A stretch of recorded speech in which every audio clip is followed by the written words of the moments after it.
but I just cry a lot. I want to take a little time this morning. I'm really honored that I was asked to teach each Sunday. I enjoy this and hope I say some things down through the weeks that you're able to apply to your life and draw you closer to Christ in some way.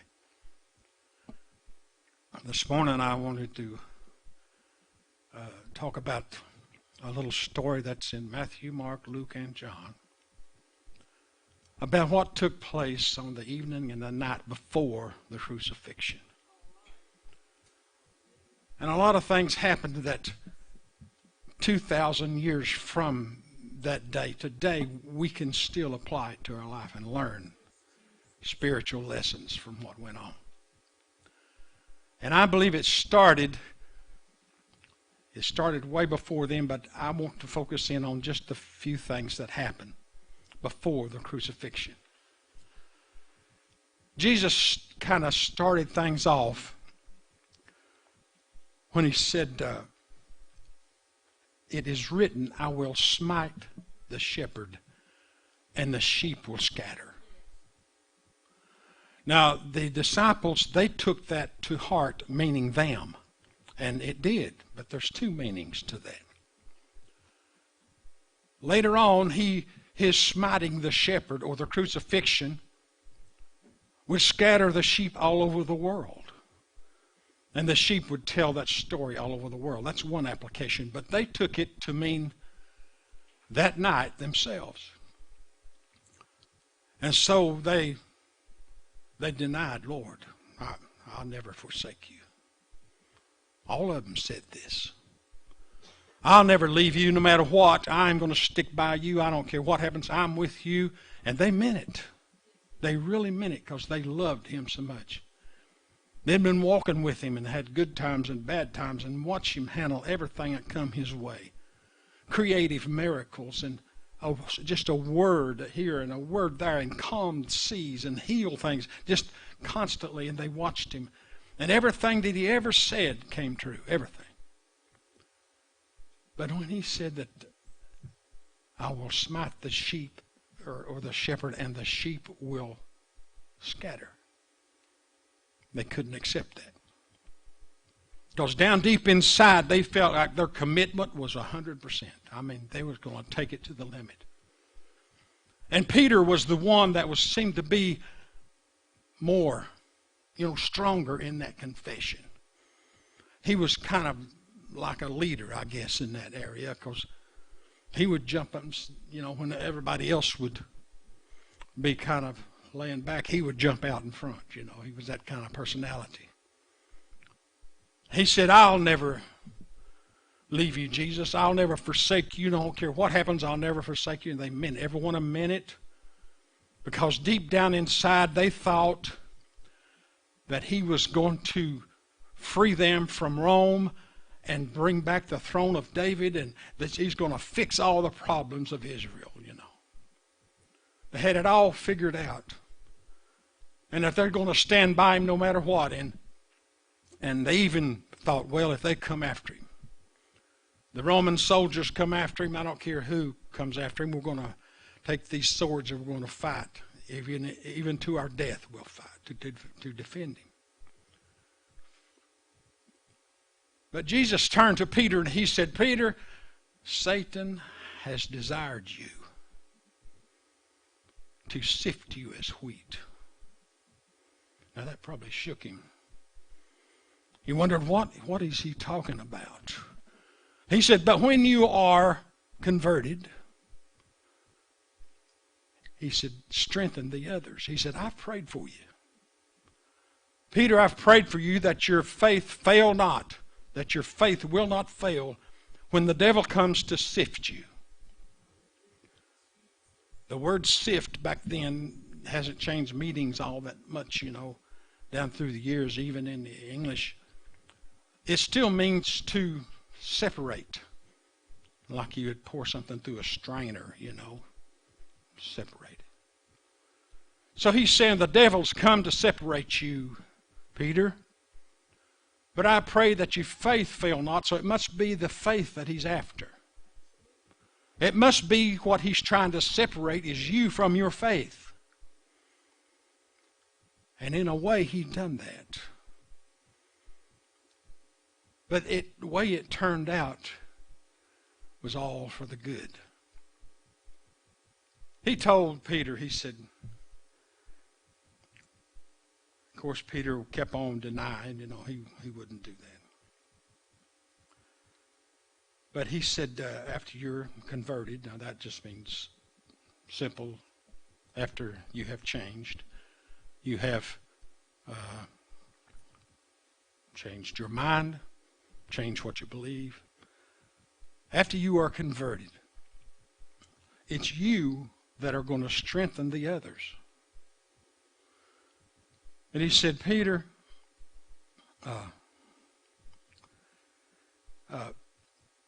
before the rooster crows in the morning, you're going to deny 3 times that you even know me. And Peter said, no way. He knew who was saying this, and that everything he said come true. Everything.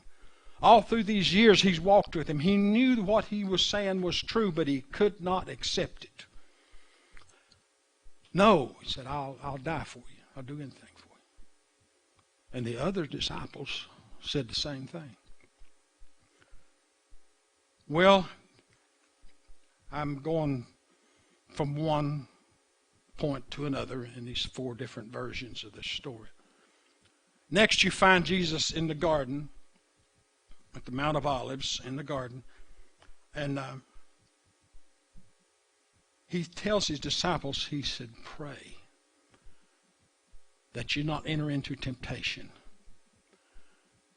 And it took 3 of them with him, and he said, now you guys stay here. I think it was Peter, James, and John. He said, you all stay here. I'm going to go down here a little ways, and I'm going to pray. Now you all watch. And you know how he prayed, There was so much stress and pressure on him that the blood actually came through his pores in his skin. People that get to that stage usually die from blood pressure. There was so much pressure on him that he finally, bled through his skin. But he come back and took a little break and come back, and they was all asleep. And he said, well, the spirit is willing, but the flesh is weak. 3 times he done this. Then he said, Father, if there's any other way, this is his flesh talking to his spiritual father. And he says, if there's any other way to do this, I don't want to do this. That's my words. But he said, nevertheless, what this flesh wants is nothing. What your will is what I want to do. Knowing all about the cross, knowing that the pain and everything that went with it, and knew not only the pain, but the weight of all the sins of the world placed on him. He knew every bit of that. Still, he said, not my will, but thine. And he set his mind that he would go through with it. But 3 times he came, and they was all asleep. And 3 times he prayed, finally accepted God's will. And then he told his disciples, he said, go ahead and rest a little bit. He said, they're coming for me. He knew all of this ahead of time and knew what Judas was going to do, and he just walked up there and let Judas identify him with a kiss. So they'd know exactly who he was. He said, now, I'm the one you're after, just let these others go. And Peter, knowing that he had already made this brag, that he would defend him to the death, pulled out his sword and he swung at this guy, and I believe he was trying to take his head off. But the guy probably shrunk back like that, and he cut his ear completely off. And Jesus, I'm just adding this myself, but I'd say he probably reached down and got the ear and kind of shook the blood off of it and wiped the sand off of it and stuck it back on his head and healed him completely. And when he done that, the disciples saw, for the first time they realized he's not going to fight. He's not going to fight. And they could hear the whispers in the crowd, I'm sure. What do you think we ought to do? I think we ought to crucify him. He heard that word, crucify. And at that point, they realized that he was going to allow these people to crucify him. And all of these bragging statements they made come to the surface. Yeah, they would defend him to the death against the Roman army, but would they go to the cross with him? The Bible says they all fled. All of them. Which fulfills Scripture, you know. They all fled away. When they heard the word crucifixion, that evidently shook them up real bad. We got a new word in our dictionary today called excruciating. Came from that word, crucifixion. A new word to describe the most painful things that you've ever been through. You call it excruciating. We got that word from the crucifixion. They knew, because probably in their mind they're thinking, see, a lot of them was raised around that area. They're thinking when they're little boys and they would hear somebody scream and they'd run into their mom and dad and say, I heard a man screaming. Well, who is that screaming, Daddy? And Daddy would say, son, the Romans are crucifying a bad man on Golgotha. They're crucifying him, and the torture that he goes through makes him scream. And it'll be over with soon. You go back to bed. And he probably talked to his little friends, you know, like little boys would talk, and they thought, you know how they do that? They nail nails down in their hands, and they'd talk about it. Oh, I don't never want that to happen to me. And sometimes they'd have nightmares, and all this came to the surface when these disciples were there. They knew what Jesus was going through, and they did not by any means want to take part in that. And so they run off. And Peter came back. Peter wanted to hang around just to see what was going to take place. And he's watching him there and never seemed to remember what Jesus had told him. That he was going to deny that he even knew him before the rooster crowed in the morning. For some reason, he just didn't think much about that. When somebody came to him and said, you're one of them. You're one of his disciples. And he said, no, I'm not. I don't even know this man. Then another one came a little while later and said the same thing. I've seen you with him. I know you're one of his disciples. He said, no, I'm not. I don't know this man at all. Then another one came.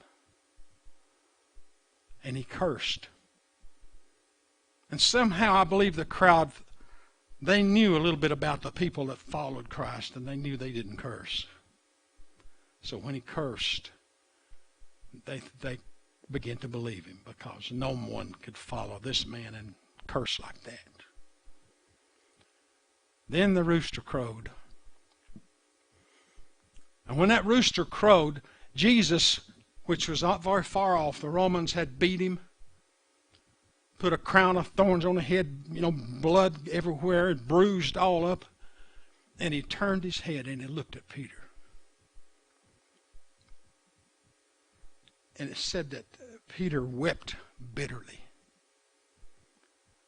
I always think about the same thing when I hear that somebody wept bitterly. Years ago, I had a friend named Jerry Adams. I had a brother named Terry Adams. Lived a terrible life. I went to school with him, used to play with him, ride bicycles together. Good friend. Never had much of a home. His mother didn't want him around, and his daddy and his mom divorced. His daddy went off and had an awful life. One night, Terry, his younger brother, got into a fight out at the mall there in Johnson City up above Shoney's in the little mall area. And the little boy that he's fighting with had a gun. And somehow that gun, I don't know if it went off or the boy meant to do it or something, but shot Terry right through the neck. And Terry bled to death right there in that parking lot. The only brother he had from a broken home, lived a terrible life. And whenever I think about somebody that weeps bitterly, my mind goes back 50-some years to that point in that funeral home.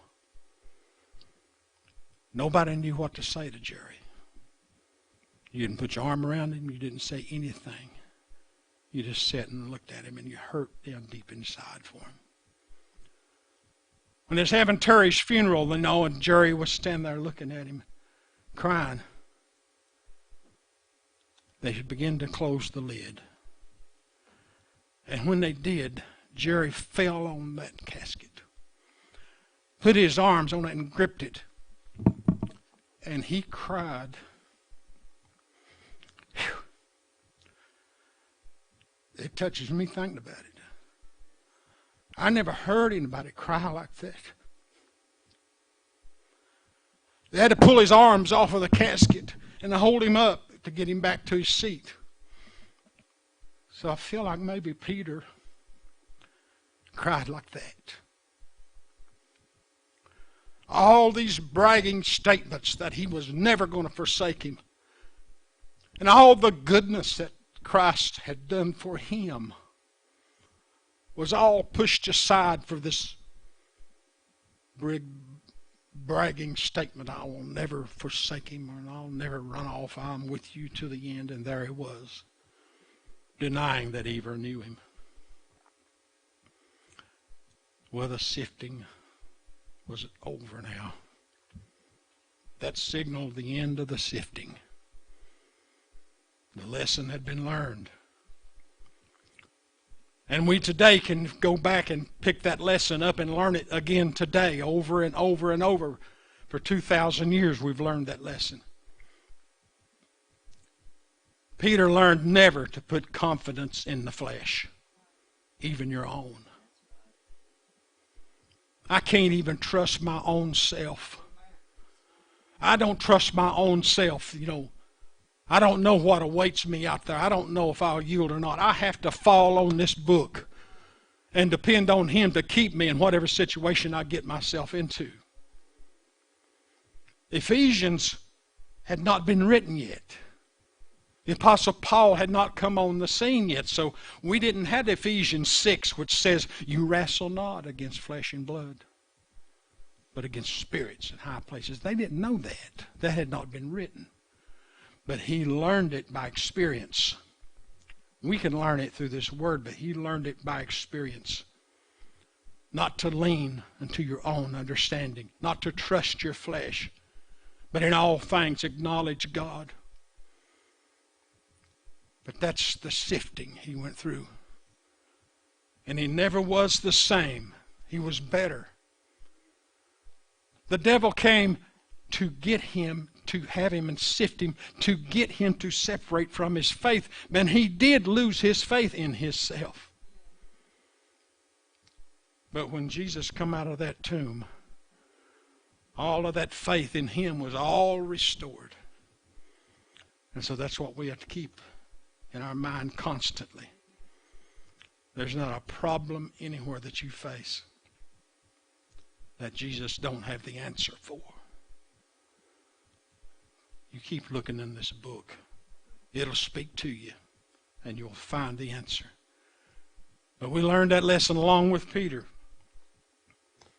Don't lean to your own understanding. Things a lot of times are not going to make sense to us, and we're going to have to do what this book says, whether we like it or not, and trust God for the outcome. God bless you. Thank you for this few minutes. Bless you.